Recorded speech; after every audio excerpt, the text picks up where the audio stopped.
Mannie Fresh. That's what I'm gonna start off with. AKA Elvis Freshly, AKA Manny Glover, AKA Figgy Balls. Let me see what else I've been. I don't know. Fresh Manny, just Manny sometimes. Fresh to the people in New Orleans, so they have adapted just Fresh. And for 2012, 4 cups. That's all it takes for you to get right, 4 cups. So you're from the 7th Ward. Tell From us the about 7th music you heard in the community and your family. My dad was a DJ, street DJ, and I grew up just around music all day long. Like, that's all I can say. Like, I remember having block parties in my neighborhood, and my dad had this big following, like, from DJing from uptown to downtown, like, Jubilee. Everybody that's on the scene pretty much know my dad that grew up in music. Like, they know him from DJing. And I was fortunate enough to have a cool dad that turned me on to some instruments, and it was like, here goes some turntables, do what you want to do in life. So I think that was a blessing. What were some of the big clubs that you performed in? I know you did a lot of block parties. Oh, man. Truthful, I did everybody house party in New Orleans before clubs. Like, I still see people. No, but your dad, we'll get there, but your dad when he was doing like all of them hole in the walls. Like, you know what I'm saying, was around the St. Bernard, 2001, that was uptown or whatever. Like, pretty much all the hole in the wall spot. Low D's, that was a spot by the St. Bernard or whatever. The Ram Lounge, that was like on Gentilly or whatever. So my dad was that dude who did all the hole in the wall spots. And I remember what's crazy is the same way y'all got this poster, my dad got posters when he won the battle of the DJ thing, like in his era or whatever, a couple of times or whatever. So I'm like, all right, you that dude, like, So I took an interest in it. So where would they have these DJ battles with your dad? Different hole in the walls, like, you know what I'm saying.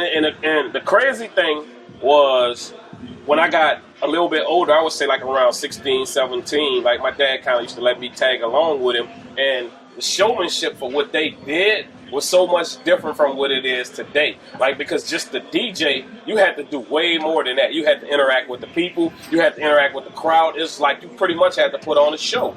And my dad had posters way back in the day when he opened up, when he DJ'd for Bobby Marchand, when they was doing their drag show or whatever. Like, I'm like, well, you've been doing this for quite some time. And, where's posters, and I'm like, wow, like, this is crazy. For people who don't know your dad's stage name. Sabu, like most people know him as that, like, around the city. You ask anybody that's older than, I guess I ain't gonna say old school, I would say the wine era. That's what I like to call it, the good wine era. Like, they'll tell you. So he gave you lots of instruments instead of toys. So you talk about that a lot. Instead of bikes, instead of the Atari. Like when other kids got bikes, I got turntables, I got a mixer, I got a keyboard, I got a drum machine. And at first, I wasn't really interested in it. But it just got piled up, and before you know it, my room just took on a mind of itself. Like, I got all of the stuff and I never messed with it. So I just started tinkering with it and just fell in love with it. Well, you play by ear, obviously. Yeah, I play by ear. You pick up instruments pretty easily. And, yeah. You tune to them. What's an instrument that you haven't learned yet that you would like to? Well, the crazy thing is, I don't think I've learned anything. I just like to experiment, like, because you got some people who play by theory, who really take the time to go, like, I'm going to know everything about this. That really don't work for me. I could just know 2 or 3 things about something, and I get what I want out of it, and I move on to something else. Like, if I had to play a bass guitar, I would play one string and figure out the notes on one string, and then, like, okay, cool. If I can't figure it out, then I'm going to get somebody else, like, but my whole theory of it is what feels good. So I'll pick up everything and try it, but I'm not going to say, like, I'm really good at it, because I know I'm not good at everything. I just know how to make sense of it. Junior high parties, you started doing that. Yes. So then moving from that, and since we're focusing on New Orleans, we'll skip a lot of the California stuff and go into when you came back and you started, DJing house parties again and stuff. You were working with moog keyboard and the 808. Yeah. That old school style. And was anybody really doing that besides you? No. Well, it was this group called Sugarhill in New Orleans that was doing the 808 and the keyboard thing. And that was around the era of this dude, Slick Leo. Slick Leo was probably one of the greatest DJs around New Orleans. Like, he had a crazy following. But all the Superdome dances and all the big dances that was going on, it was like Slick Leo and this group called Sugarhill. Sugarhill, their big thing was they would do the 808 and do keyboards. And if you went to an old Superdome dance, you know, like this went on for like hours. But it was so unique that people just like, they gravitated to it. So I can't really say I was the first person to do that or whatever, but Sugarhill grew up in the era of my dad. He knew them. So, you know, he used to always have these tapes with them playing keyboards over drum machines, and that kind of made me take an interest. And I remember my sister used to bring me to like Warren Easton dance back in the G or whatever, and that was just like one of the hot dances. You know, Warren Easton used to have dances every weekend. Or the Superdome used to have dances every weekend. And it was either Slick Leo or Sugarhill. And whenever Sugarhill got on, it was an 808 the moog keyboard. And it just was like something crazy.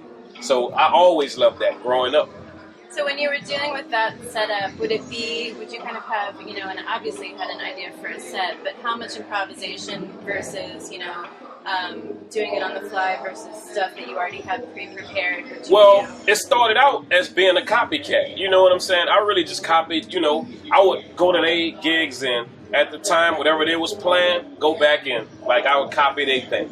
You know, and I kind of figured it out, like I can't go to nobody else party and do what they do. Like I got to kind of make up my own bass lines or even start listening to some songs, jacking bass lines. So the way I started it, I was really jacking other music. Like, you know, I would program my own drums, but if it was a hot song out and it had like a string line that everybody knew, I would play that string line and people would be like, oh, I know that's Planet Rock. Like, you know what I'm saying? But it would be over my own beat or whatever. So I started out basically just taking other people's music, like, you know, copying it, putting my own little twist to it. And by popular demand, people were like, dude, like, you really should start remixing, you know, these songs. It started out on the note of me going, well, okay, I'll remix Planet Rock my way. And then it just took on the face of itself to say, well, okay, I'm going to start trying to do my own little thing. From there, I remember I got this gig at Rumors. And Rumors was like the hood club, the super hood club. But the first time I played my drum machine in there and I you know, broke out with the keyboard, it just was like magic.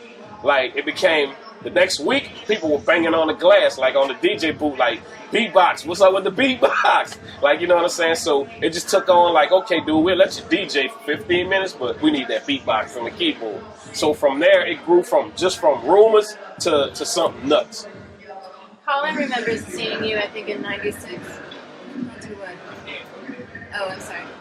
Colin remembers seeing you in 96 or 97 playing on Rampart. In one of those old, it wasn't a club, it was just like one of those old clubs. Yeah. Which was it? The church gym. Okay. On Rampart. Yeah, I know what you're talking about. Yeah, they had like a track on the top. Yeah. Same malt.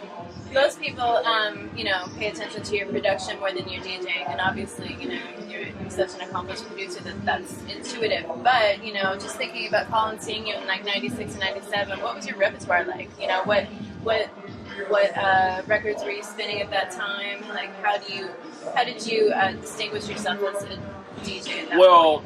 I mean, I've always said I'm a DJ before a producer. Like, I think that's just a title that the public, you know, they just say, well, you're a producer.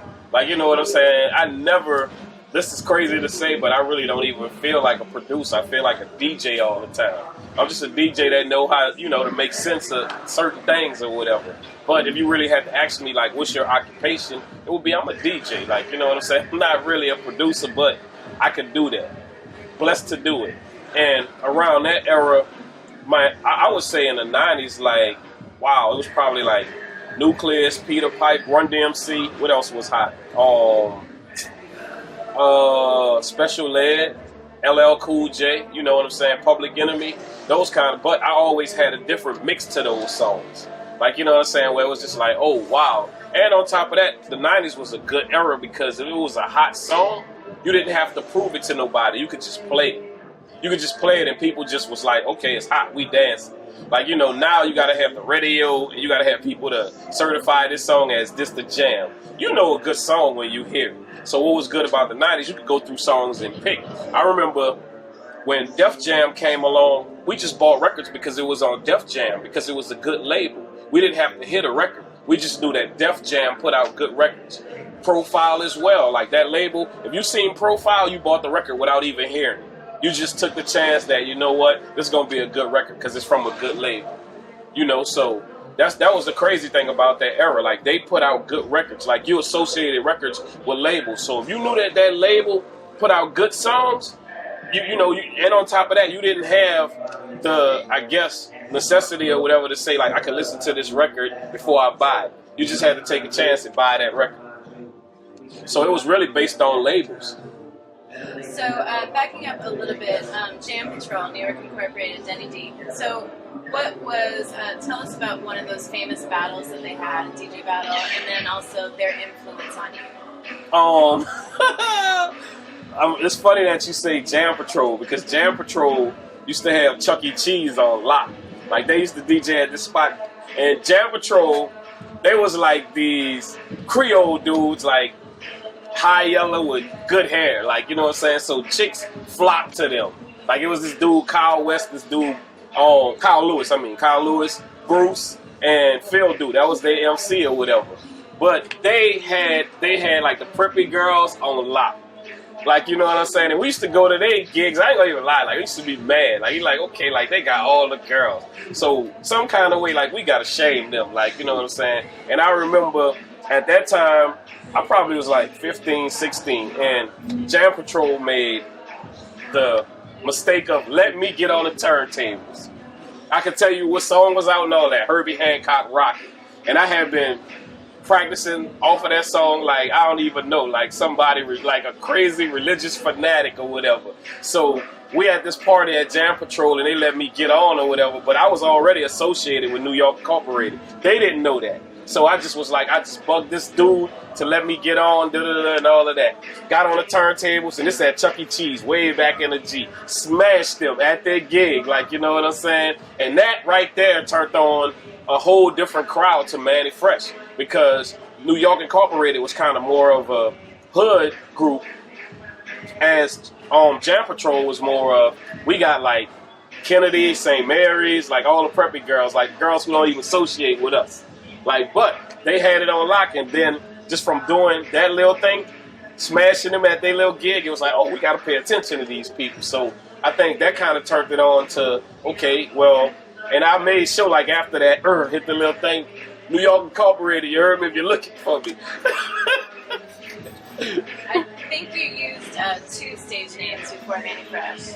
I think, at least you're credited on a couple records. Yeah, names. But I guess I did all kind of things producing because I didn't know the sample rules, like, you know what I'm saying? So that's why I was making up all of these little aliases or whatever. So where did Mannie Fresh come from? Well, that was my dad, like, you know what I'm saying? That's always been my dad always called me Mannie, and Fresh came from Kicks, like in my neighborhood in the 7th Ward, because I always had Fresh Kicks, so you know what I'm saying? So people used to always be like, Fresh Kicks, so I was like, I can't say Fresh Kicks, so I'm just going to go with Fresh. The name that stuck for sure. So Gregory D, Throwdown. Mm-hmm. You talk about, everybody knows about Freddie's Bag. You've told that story many times, but maybe another track on that record that you're most proud of, and tell us a story about how it came about. Wow, let me see, what would I would think. Or it doesn't have to be on Throwdown, it could be on the other 2 as well, you know? Well, I actually like the track Throwdown, like, you know what I'm saying, because it got to show that New Orleans as a whole, like, okay, we got the MC, we could program beats, and we could do the DJ thing. Like, you know, it had so many records going on in that, you know, and we used so many tracks to do that song. Like, it got the attention of Miami. That was the era that was popping around that time to say, oh, these dudes from New Orleans, like, you know, they produced this themselves, like, and it was well put together. So I would say the title track, Throwdown, like, it was, you know, what we did, like, you know, it was just crazy for that era, because we didn't have no sequencers. We just had a drum machine. And what people was doing, you know, everybody else had a sampler, they had a keyboard or whatever. We put that together with a bunch of records and a drum machine. You know, we didn't even know what a sampler was at the time. We didn't even know, like, okay, we could really loop this, you know. So I was in there, whatever songs that you heard in there that had a loop, it was me on the turntables going, well, I'm going to keep looping this song over and over to this beat. Because we didn't even know the concept of sampling existed, you know. So that was the nuts thing. So I think Throwdown, to me, like, it was a big accomplishment, because I was like, okay, when I heard a song and I heard a loop in it, I just thought the DJ did that. I was like, okay, whoever the DJ is, he must just loop the song over and over again. So when I get to California, some guys turn me on to a drum machine that sample. It's like, man, you ain't got to keep tracking that over and over. You could actually sample that and loop it in your drum machine. And I'm like, I don't even know what that means. So I think Throwdown was a big accomplishment from what we done. Let me turn my ring on. Oh, you're fine. Do you need to get it? Nah, I'm good. At the point that you get involved with Cash Money, I mean, you pretty much brought Bounce to Cash Money with UNLV and a lot of other early groups. But at the very, very beginning, where were the cool hangout spots? Where would you all hang out? And where would you? And then a little bit later, where would you go for A&R? The crazy thing is, it was around that time the same spots, the little hole in the walls. That's where Bounce started at. Newton's, Big Man's Home? Yeah, all of that, like Big Man's. That's where Bounce was bred at, like in all them little small little spots or whatever. And that's where it just took on a face of its own. Like anywhere where you found the hole in the wall that was cracking, that's where that MC got his chance to shine with the DJ. And even explain Bounce. This is the crazy thing. Nobody will never explain it this way, but this is what it really is. It's the essence of hip hop. It was the rebirth of hip hop right here in New Orleans, because that's what it was. That's where hip hop started on. Call and response. A DJ and an MC going, well, what can I do to get the crowd into this? You got to flex your skills. If they don't like it, they going to boo your ass. So it was just like, okay, now you got this little small spot to have your talent show, and you could do it. Like Kilimanjaro's, I believe Bobby Marchand used to have his little show that he did over there as well, where he highlighted new bounce acts or whatever. Like it was just those little small little spots. Where was the first Cash Money studio? Office on Tulane. They had an office on Tulane, and we had some equipment in there. Before that, like we was doing it out my house. I was standing by water. It wasn't even considered by water, I'm from the 7th ward, but I had a house in the 9th ward after moving out with my parents or whatever, little shotgun house. So all the UNLV earlier stuff was done right on Bartholomew Street, like right in my house. Magnolia Shorty, Monkey on that dick. Tell us about that. I remember meeting her, like this feisty little girl still in school or whatever, like, and she just was just so crazy about, like, I know what I want. I got my lyrics, I got all of that. And and I remember, like, real talk, because at that time, my daughter used to always come to the studio with me. And at the time, I think my daughter was probably like, when I was doing Magnolia Shorty, she was probably like maybe 7 years old or whatever. And I'm thinking like, you shouldn't be saying stuff like that. I'm like, really? Like this the lyrics that you know what I'm saying? And she was like, but this song already proven. So I remember like a week later from meeting her, I had to DJ in the Magnolia.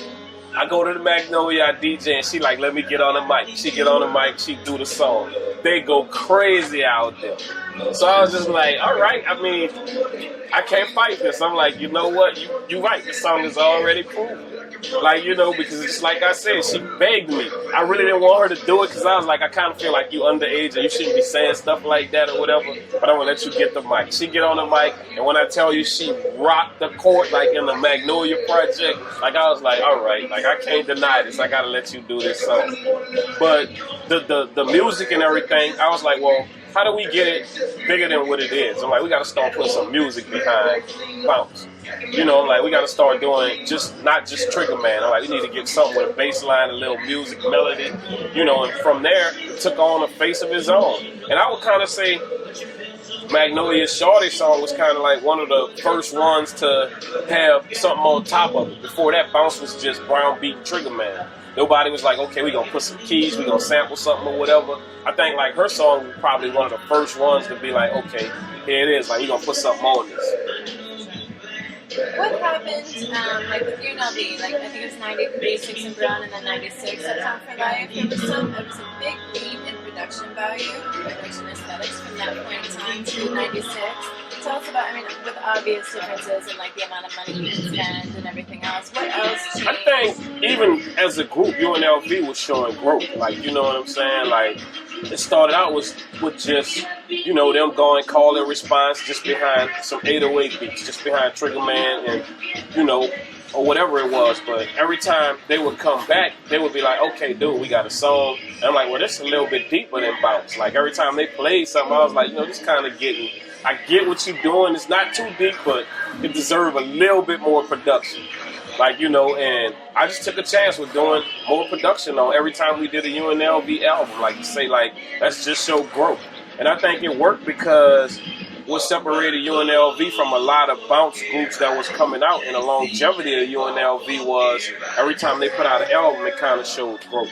It was just like, okay, y'all left off from here, and the next time y'all come back, you got a little music behind it. Even if it was some samples or whatever it was just different. And I would say for that time, that era, UNLV had all of the I would say, what is it, like, what can I call it? Like, they had the slangs that was just crazy. Like, bout it, that's UNLV. Like, you know what I'm saying? Everything in bounce that was created was UNLV. Like, you know what I'm saying? The whole little, two-piece, whatever, like the little rhymes, the little riddles that went with bounce, all of that was UNLV. Like, they created all of that. Go DJ, UNLV. Like, you know what I'm saying? So they was innovative, like what they was doing, even to come up with their name, UNLV. Like, you know what I'm saying? When you think about it, like, UNLV is the college. Until you hear it, and the shock value is so fucking crazy. You're like, really? That's what that stands for? A lot of people that we've interviewed have pointed to Soldier Act as being the first time that a song went national that stayed true to its New Orleans roots, and that it really inspired a lot of people to feel like they could stay true to what themselves but still make a name for themselves in the business. So tell us about that song, how that came about, your production on that. Well, the cool thing was I never was thinking about going national. I was just doing what felt good. Like, you know what I'm saying? I just was like, man, this tight. Like, and the crazy thing is, like, I never heard none of his lyrics. I used to just always do beats. But when I heard him do Soldier Rags in a club, I was like, I got the perfect marriage for that. I got the perfect beat. I'm like, I know this beat gonna go with it the way it hit and everything. Like, and I'm like, I was already playing that beat at parties or whatever. And nobody never heard lyrics, but whenever I put it on, people would just be like, oh shit, I don't know what that is, but it's jamming. So I was like, dude, I got the perfect song for that. When he put his lyrics on, it was just natural. Like, it was just like, oh my goodness. Like, you know what I'm saying? And I'm like, it's already formatted. That's all you got to do, run the hook and everything. I'm like, I could press the button and it's going to go all the way through. And those songs to me are classic songs because that song is in my SP1200, all the keyboard parts and everything, all the samples and all of that. I crammed everything in on one little floppy disk to do that song. And it's just like somebody to go like, wow, I can't believe all of them songs is in a little, machine that take like 7 seconds of sampling. Well, but when you forced to make something like that work, you come up with creative ideas. So even that was a good process of how Soldier Rags came. It was like we was very limited to do it. So I think that's what made it a great song. And to hear somebody say what he said, like nobody ain't ever heard that shit. And do you know the crazy thing? The first time somebody saw a video from New Orleans, they was like, "Yo, poor as shit." We just thought we were. Like, it was like, this shit is incredible the way y'all living down there. Like, people thought that was props. Like, we made all of this up. They was like, yo, that can't be real houses and shit. And we was just proud of those videos. Like, damn, this is New Orleans. This is the essence of, like, this is the hood. This is where we live at. Everywhere else, when we stepped outside of New Orleans, we always got the, do y'all really, like, live in them houses? Like, is that, like, yeah. Like, everybody, if you notice, people always used to say early on, when they come to New Orleans, I want to see the hood. Because nobody could believe that shit.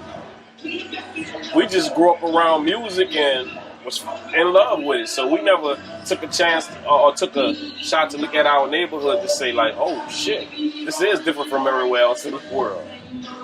Public performance in music is, a huge deal in New Orleans. Always has been since the very beginning. And that makes it onto records a lot in terms of production. There's street sounds. Yeah. So many New Orleans hip-hop records. You've got, like, you hear a second line over it. You hear people just waving or, like, yeah, just shouting and talking about whatever. not so much in your records, but definitely you've got a number that do that. But in terms of like public performance, how do you think, kind of like the history of music in public spaces has affected hip hop in the city?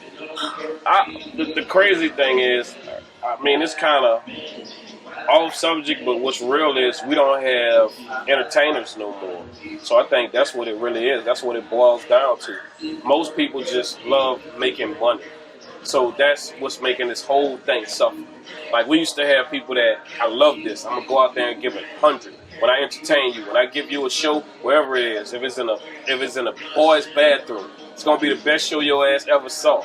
Like right now, like nobody really don't care about that. Nobody don't care about what they present or whatever. They just like, got my money, let me go out there. And then, you got people who will be on stage and they calling out numbers. Man, go to number 13. Go to number 7. And you're like, God damn, like, this was supposed to be rehearsed to practice something, like, you know what I'm saying? Give people something that they could feel or whatever. And even if, I guess this gonna sum it up. This is a job. It really is a job. You gotta perfect your job. And what that means is, even if it's on the fly, if you gotta go out here right now and perform and you saying like, okay, I didn't see this coming, but I gotta go do it. I know how to do it to keep your attention and give you a good show without even saying like, I was ready for this shit. And that's part of your job. You're supposed to always be ready. You ain't supposed to be like, oh shit, I don't know them songs. I don't know what we doing. Like, what we doing? And there's so many people, just like I said, to sum it up right now in this era, don't really love the music. They really love what it brings. They're like, oh, I like to get paid. That's what I like. I like the money part of it and all of that. So the performance then just suffer. So it don't, the whole part of that is just, I don't know, it's just nuts. Like, because it's like seeing somebody just come on stage and they'll stand in a spot, and they don't even interact with the people. They'll look at the dude right next to them and rap to him all night.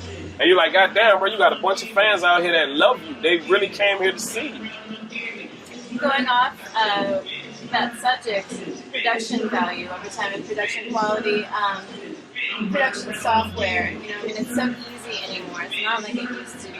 Yeah. You really don't have to know much to produce a song. Pro Tools or even, the guitar player stuff on, newer iMacs. How has that hurt musical creativity over time? Well, the crazy thing is this. Back to this generation. Even though it's easy, like it's a drag and drop thing now, like you can find something and drag and drop it and it'll do it for you or whatever. It's no business that go along with this. And what I mean is, you got all of these young producers that really like, well, I'm gonna do whatever I gotta do to get on. And I'll give some songs away and and hopefully I'm gonna get on. So I'm like, you just destroyed a business that was, $1 million business or whatever, just because you don't have no business sense. You got a little program that you could drag and drop beats and like, you're like, okay, I got this. I know how to do beats. Now I'm going to go to whoever, and I'm just going to give this away. Or you going to let somebody fast talk you out of it. So even, I will say this, the super producer days, that shit is gone. It's done. Like, you know what I'm saying? Because you had a generation that came up and gave away everything. They pretty much wiped all of that out. They gave away everything. And now that they trying to get it right now, why would they do it when they got the same thing that you're saying? You got a room full of kids right now that got a MacBook with some program that where they could drag and drop, and you got an A&R right now that's going, well, I'm going to just call numbers out. Like serving 17. Come on, let me see what you got.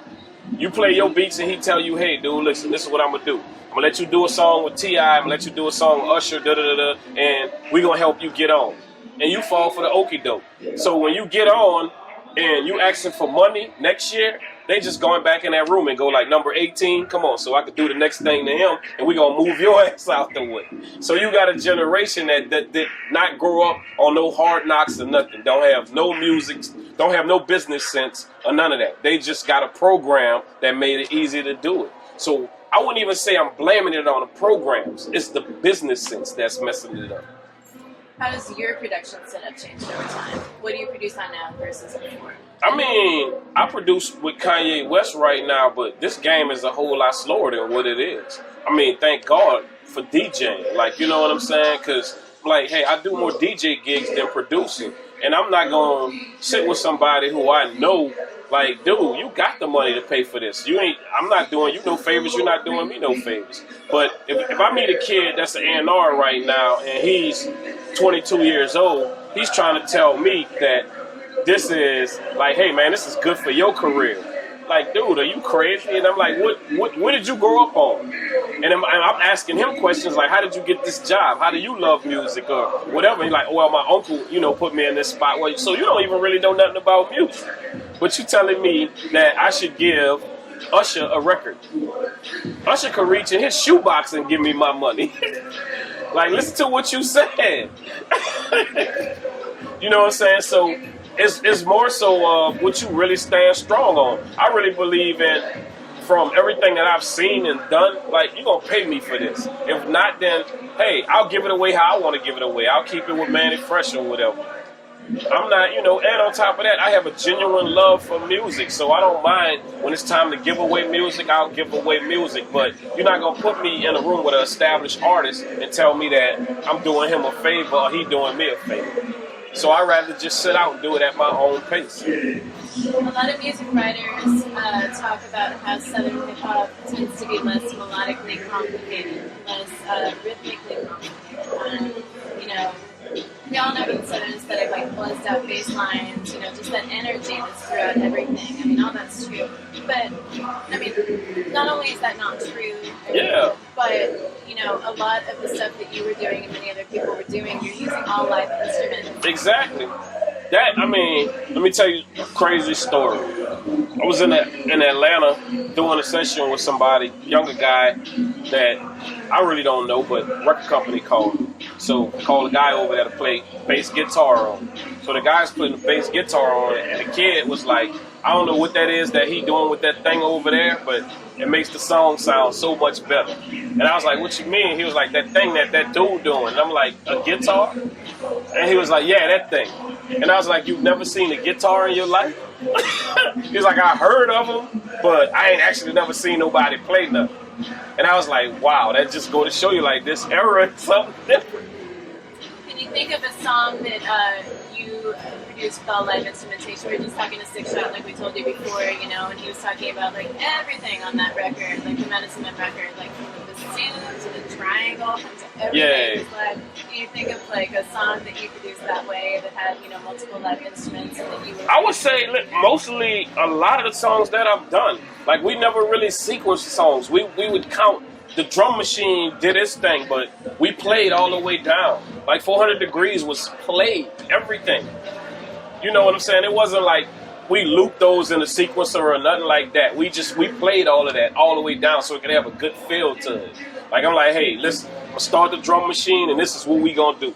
If we mess up, we going to start from start, do it all over again. So it's kind of like, that was the approach to a lot of songs, like, rather than sequence it, so that could go on and on. Like, there's so many songs that was done like that.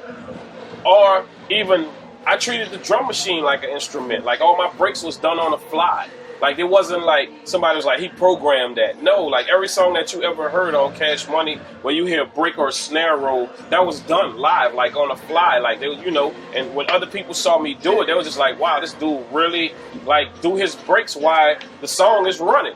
And I'm like, well, that's the way it feels natural to me. It feels good when I'm like, hey, I'm going to listen to what he's saying and I'm going to write the breaks around what he's saying. Rather than going, I can't program something and follow you. Like, I'm like, that's going to be all day me doing this in song mode. I'm like, so I just took my drum machine as an instrument. Brass bands. You've done a ton of work with brass bands, especially lately. Tell us what you like about working with them, how it lends itself to your musicianship. Brass bands is kind of like the same concept of a rap. Like, you know what I'm saying? You got a tuba that's equivalent to a bass guitar, you know what I'm saying? You got different horns, you got keyboards, you got everything. And then when you see a brass band and they put something incredible together and it all comes together, like, that's so nuts. And that's the essence of New Orleans. How could you not like a brass band? Like, I just wish the world would kind of like take I listen to it just to say, like, you know what?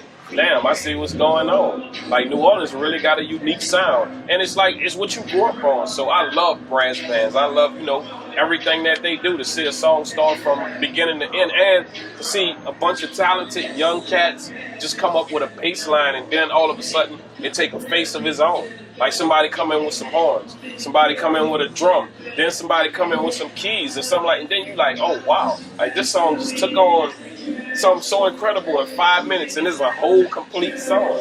That's the unique thing about New Orleans. Like, we don't overthink shit. Like, I've been in studios with people where they like, well, you know, we need to figure out the transitions and da da da da. I'm like, well, you know what? We do it feel good. We don't sit there and go like, this is that. I'm gonna hum it to you. Tell you how it's gonna go. If you can really play it, like, you gonna play it. Like, this is how this supposed to go. We gonna go up right here. We gonna come down right here. Like, you know, and jazz musicians get that because they really have to do it on the fly. So that's one of the crazy creative things I love about jazz bands. Most of them cats don't read music. They don't know nothing about theory. They just know what feels good. Play by ear. Exactly. And you went to school with Permanent Records, right? Yeah. Like, when all of us graduated, Clark Band was basically Rebirth. You know, all of us, the original Rebirth, all of us was at Clark together. And that's the only thing we did. Like, you know, our band was a jazz band. It just took on the face of, like, hey, this is Rebirth, right? 2 more questions. Humor. Most people, again, the music writers, mainstream music writers, you know, they all talk about, you know, Orleans hip hop is all like violence and crime and everything else. It's really dark and it's kill somebody or whatever. Especially your stuff, but lots of other people's. Humor plays a large part. Y'all are funny in this house. Yeah. And I think that's something that's missed a lot when people talk about New Orleans. I mean, New Orleans musicians in general, but, you know, especially with your stuff. Well, the cool thing is, I swear, like, I think it's a blessing. It's a total blessing that the hood will take the time to listen to Mannie Fresh, because they just like, he is not going to be that serious. He is not that dude. Like, so if you're looking for something that, what I think made it that way, that's the way I came in this. You know, I've always explained myself, like, I'm not him, I'm not him, I'm not him, I'm only being me. So, you know, you ain't got to listen to me, you ain't got to like me or whatever, but I don't think life is that serious or whatever. And I'm at the point now that I get that for a lot of kids, music is reality. Music is really reality. So you have to tell them, like, hey, dude, this is just a record.